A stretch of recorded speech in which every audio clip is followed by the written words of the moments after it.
नमस्कार, मैं सुधीर चौधरी। साथियों, दिल्ली के कर्तव्य पथ पर आज जो दृश्य दुनिया ने देखा वह सिर्फ परेड नहीं था, वह एक चेतावनी थी। चेतावनी उन ताकतों के लिए जो अब तक भारत को सिर्फ उभरती शक्ति समझती थी। आज पहली बार भारत की धरती पर 27 देशों की संयुक्त यूरोपीय सेना उतरी, एक साथ एक झंडे के नीचे। और यह दृश्य देखकर सिर्फ बीजिंग या इस्लामाबाद नहीं, बल्कि वॉशिंगटन तक में सन्नाटा पसर गया। एक तरफ भारत की हाइपरसोनिक ताकत, दूसरी तरफ यूरोप की संगठित सैन्य शक्ति, और बीच में भारत का तिरंगा। यही वो फ्रेम है जिसने व्हाइट हाउस की नींद उड़ा दी। जिन देशों ने कभी भारत पर राज किया था, आज वही देश भारत के राष्ट्रपति को सलामी देने कतार में खड़े हैं। यह इतिहास का सबसे बड़ा यू टर्न है। 27 यूरोपीय देशों का खुला समर्थन सिर्फ कूटनीति नहीं है, यह चीन और पाकिस्तान के पैरों तले जमीन खिसकने का सबूत है।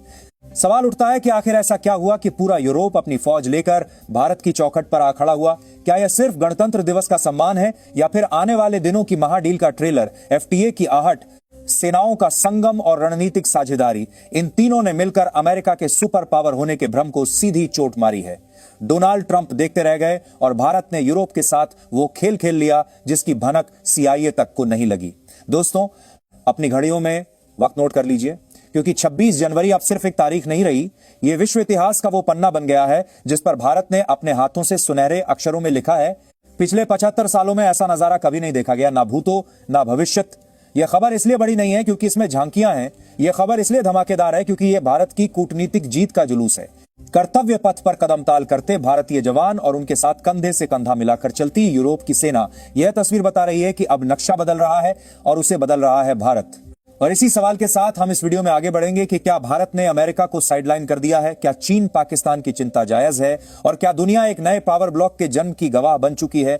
बने रहिए हमारे साथ, क्योंकि आगे हर सवाल का जवाब होगा। और हाँ, आप इस ऐतिहासिक क्षण को कैसे देखते हैं, कमेंट में जरूर लिखिएगा। और हाँ, एक और जरूरी बात साथियों, इस बार गणतंत्र दिवस का सबसे बड़ा आकर्षण कोई झांकी नहीं थी, कोई रंगीन परेड नहीं थी, बल्कि वह दृश्य था जिसने पूरी दुनिया की रणनीतिक सोच को हिला दिया। दिल्ली के कर्तव्य पथ पर जब पहली बार 27 देशों की संयुक्त यूरोपीय सेना ने कदम रखा, तो यह सिर्फ मार्च पास्ट नहीं था, यह एक भू राजनीतिक भूकंप था। यूरोपीय संघ के इतिहास में यह एक असाधारण क्षण है, क्योंकि इससे पहले कभी भी यूरोप ने किसी गैर यूरोपीय देश के राष्ट्रीय पर्व पर अपनी सामूहिक सैन्य ताकत इस तरह नहीं दिखाई। अब तक भारत ने फ्रांस, यूएई या किसी एक देश की टुकड़ी को परेड में देखा था, लेकिन 27 देशों का एक साथ आना इस बात का साफ संदेश है कि यूरोप अब अपनी सुरक्षा, अपनी अर्थव्यवस्था और अपने भविष्य के लिए वॉशिंगटन की ओर नहीं, बल्कि नई दिल्ली की ओर देख रहा है। अमेरिका के लिए यह दृश्य किसी बुरे सपने से कम नहीं, क्योंकि अमेरिका फर्स्ट का नारा देने वाले राष्ट्रपति ट्रंप आज अपनी आंखों से देख रहे हैं कि उनका सबसे पुराना और भरोसेमंद सहयोगी यूरोप अब व्यवहार में इंडिया फर्स्ट की दिशा में बढ़ चुका है। वॉशिंगटन के थिंक टैंकों में यह सवाल गूंज रहा है कि अगर भारत और यूरोप की सेनाएं इतनी करीब आ गईं, तो नाटो की प्रासंगिकता क्या बचेगी, और क्या दुनिया एक नए पावर सेंटर को जन्म लेते देख रही है जिसका केंद्र अब वॉशिंगटन नहीं बल्कि नई दिल्ली हो? कर्तव्य पथ पर विदेशी सैनिकों के बूटों की गूंज सिर्फ कैमरों तक सीमित नहीं रही, उसकी आवाज इस्लामाबाद के जीएचक्यू तक पहुंची, जहां पाकिस्तान के सैन्य रणनीतिकार यह समझ चुके हैं कि जिस भारत के साथ 27 देशों का संगठित गुट खड़ा हो, उससे टकराना सीधे आत्मघाती कदम होगा।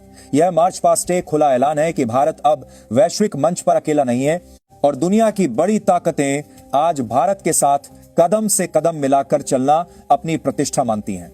इस ऐतिहासिक सैन्य प्रदर्शन के साक्षी बने इस बार के मुख्य अतिथि यूरोपीय आयोग की अध्यक्ष उर्सुला वॉन डेर लेयन और यूरोपीय परिषद के अध्यक्ष एंटोनियो कोस्टा, और इन दोनों का एक साथ मंच पर होना यह बताने के लिए काफी है कि भारत का कद अब किसकी स्तर पर पहुंच चुका है।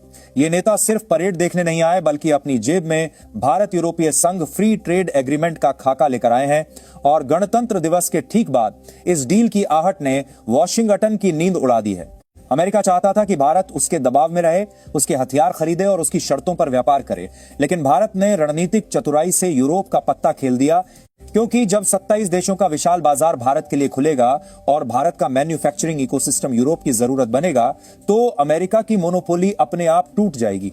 ट्रंप प्रशासन अंदर ही अंदर इसलिए हिल चुका है क्योंकि उसे साफ दिख रहा है कि आर्थिक और सैन्य दोनों मोर्चों पर भारत ने अमेरिकी एकाधिकार को सीधी चुनौती दे दी है।